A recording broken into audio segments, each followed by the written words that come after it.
Welcome to the Woman of the Year Awards podcast series for 2025. We're delighted to have with us today the nominees and the final winner of the Women in Hospitality segment. Welcome, wonderful ladies. I have with us, of course, Ekatrina and Batool. Thank you so much for joining us here today. And could you please start off by telling us a little about both of your personal journeys in the hospitality industry? So I started my career 24 years ago as a room attendant. It's a beautiful luxury hotel in St. Petersburg in Russia. And I set very ambitious goals for myself. And now I'm here in the beautiful Bahrain, represent the Ritz-Carlton brand as a director of operations. After a long journey, I can say I'm proud of myself. So what brought you to Bahrain, Ekaterina? My passion brought me here. And of course, I strive for more. I moved from Russia one day to beautiful Qatar. I was participating in a FIFA event where I opened 4 hotels as a hotel manager. And of course, it's not the end, right? So I would like to learn more. I would like to have more experience. And the company we're working for the last 11 years, which is Marriott International, gave me opportunity to move to another country and to try myself in the Ritz-Carlton. Of course, with a big pleasure, I accepted this wonderful opportunity. Batool, how did your journey with hospitality begin? Well, my journey was a bit different to your usual. So I started off my career actually in the UK in a whole different industry. I started off in the fashion industry actually. Are you British or Bahraini? I'm Bahraini. You're Bahraini? I'm a Bahraini born but raised in the UK all my life. So I've been in Bahrain around 8 years approximately now. So I started off in fashion. I was a sales associate at the age of 17. Worked my way up and ended up in marketing. And then one day by surprise, ended up in Bahrain, and that's where my career kicked off in marketing. And I ended up in my first property here in Bahrain as events, worked into PR, and then eventually became the marketing manager of Conrad Bahrain and Sushi Samba. Some divergent paths, but leading to the same place. All roads lead to Rome, or in this case, Manama. So thank you so much for joining us today. How do you see women's role in the hospitality industry? Not only Bahrain, without the region. Is it changing? What I would say is seeing how Bahrain is developing, being a Bahraini myself, and seeing that actually before in the hospitality industry, you wouldn't see a lot of women, especially a lot of Bahraini women, let's say. It was a very male-dominant role, but seeing how the generation is changing, how things are growing and developing in Bahrain, a lot of women are getting into managerial roles as well. So seeing how it's developing and it's becoming more of a, I wouldn't say a woman-dominated role, but now you're seeing more women into hospitality and being a hotelier. It's refreshing and it's developing, especially with the support of BTA. How do you see women's role in the industry? The woman plays absolutely the most important role in the hospitality industry, because hospitality is all about emotions, right? It's about nurturing.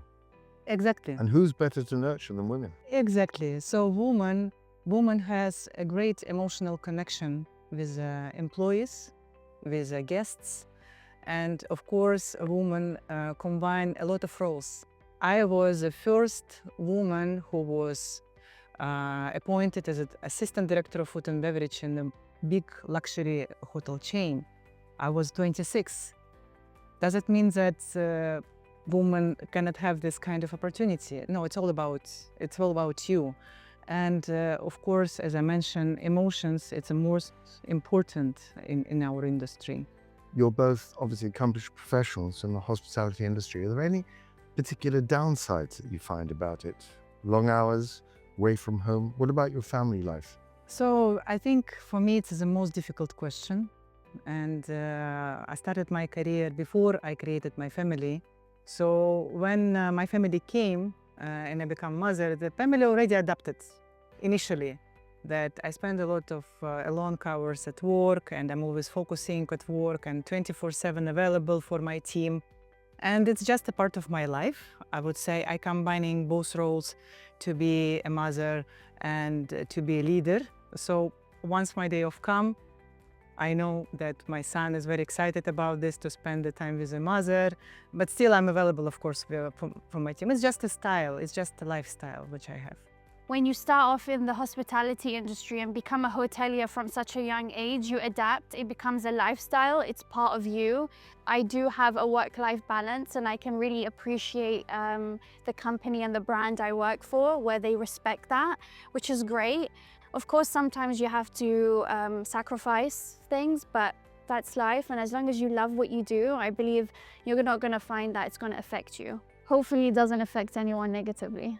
What advice would both of you give to women who are considering a career in the hospitality industry? Never give up. Be yourself. Believe in yourself. Take each and every opportunity which comes to your hands, and be proud of your each and every small achievement. And this is a key to be successful. I totally agree with everything she said, and I would add, don't ever underestimate yourself. Don't let anyone look down at you just because you're a woman. You're strong, you empower, and every small thing you do matters. Are there any specific mentors you would like to mention that have actually inspired you along the way? We've had Harris Hilton in Bahrain, and we had the pleasure of meeting her personally when she was here actually as well. So Yeah. She has involvement in marketing. Hilton worked with her. Yeah, I mean, Conrad Hilton, may his soul rest in peace, but yeah, he created a phenomenal brand. And today we just try and carry that legacy. And with every country that Conrad opens in and every Hilton property, we try and keep his legacy alive. Yeah. who is your mentor in the hospitality? I'm lucky to work with Mr. Bernard Vileld, the most professional and passionate leader. And of course, for me, I would like to reach at least some percentage of his level, which he has. And he is a leader who is very transparent, who is always point any opportunities which I need to look at. I'm lucky. I'm really lucky, truly lucky. Of course, one person missing on this settee is Pamela, your colleague also at Ritz, who was also another nominee. You're the winner of the award, but Pam was there. Finally, would you be able to say one thing that you appreciate about the Conrad or the Hilton group? And could you also say one thing that you appreciate about the Marriott group? Of course. With each other. I know you're normally competitors, but I'm trying to see if we can build up. I mean, right now we're one team, right? Absolutely. Women in hospitality. So was one facet of each of the organizations that you respect and appreciate? I respect how the property has kept its name and its phenomenon in Bahrain. Everyone loves the brand, the events. It's always the talk of the town. I mean, talking on a marketing perspective as well, and I know for the service as well, you've reached to that level where you just say your property's name and everyone's like, yep, that's luxury, and that's amazing. Thank you so much for this wonderful comment. From my side, all competition brings health environment into the market, right? So, of course, we compete with each other, but it's not about, it's about healthy competition. And definitely the chain like Hilton, it's amazing chain with a great history behind. So it's a great opportunity to work on the same market with such prestigious brands. Finally, again, a question for both of you.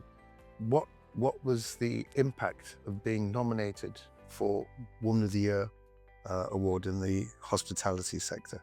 It was definitely, like she said, healthy competition. To even just be recognized as women in hospitality, it's something itself, because it was never there before. So we gave influence to those that probably were inspired to probably be in hospitality, or those wanting to be in hospitality, don't know how to start, or just women in general being afraid of their environment, or they've been put down for so long. So to be nominated and to even be up there on the list, it was like, it was wings for us to pass on to those that were inspired, and hopefully we inspired them that anyone can do it and any woman can be in hospitality. It was a big honor to be a winner, and it's showing me whenever I'm doing right thing. And the most important, it's inspiration for another woman. Doesn't matter which position they have, I received a huge amount of very special notes for me and very kind note from a lot of my colleagues and friends. But I also received messages from the ladies who just started their career, and they said, seeing that you was recognized as a Woman of the Year, that's helped us to understand that everything is possible. And great inspiration I feel I gave to our ladies in the Ritz-Carlton, who also said, Katya, this is fantastic. So one day we will be on your place. And this kind of comments helped me to move on. And of course, it's a great recognition.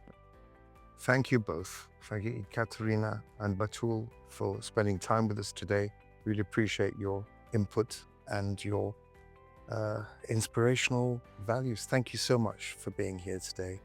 And with that, it's the end of another episode of Woman of the Year Awards podcast. Tune in for the next one very soon. Thank you.